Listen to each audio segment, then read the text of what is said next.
ఒకసారి 50% దాటినాక అవతల పార్టీ ఏంది క్యాండిడేట్ కూడా మనకు సంబంధం ఉండదు, అవసరం ఆలోచన చేయాల్సిన పని కూడా లేదు.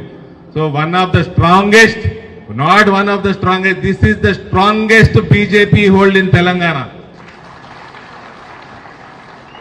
అంజిరెడ్డి గారికి టికెట్ వచ్చింది, నాకు ఫోన్ చేసిండు, టెన్షన్ పడుతున్నాడు.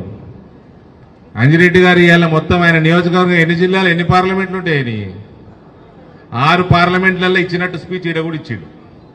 ఈడ కాషాయం ఆల్రెడీ ఎగురుతున్నది. ఈడ కార్యకర్తలు వాళ్ళే మనకు చెప్తారు బాధ్యత ఏందో, వాళ్ళకి చెప్పాల్సిన అవసరం లేదు మనకు. కాబట్టి 50% దాటుతున్నది ఈడ. కాబట్టి అంజన్న అన్ని జిల్లాలో మాట్లాడినట్టు మాట్లాడుతుంది.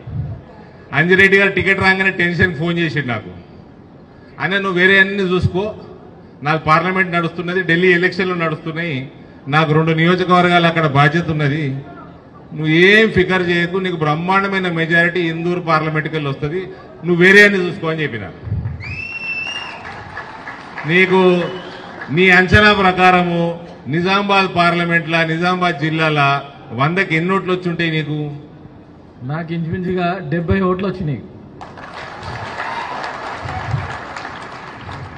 సో నేను ఢిల్లీలో కూర్చొని ఫోన్లో చెప్పిన, నువ్వేం ఫికర్ చేయకు, నేను లాస్ట్ వారం రోజులు వస్తా, నేను రానవసరంలే, మా కార్యకర్తలు చూసుకుంటారని చెప్పిన.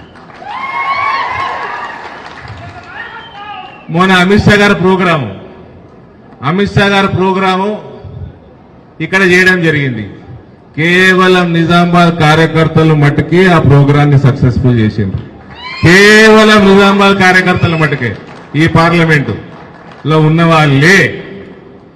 I'm repeating, only Nizamabad parliament కార్యకర్తలు సక్సెస్ఫుల్ చేశారు సింగిల్ హ్యాండెడ్లీ. ఇక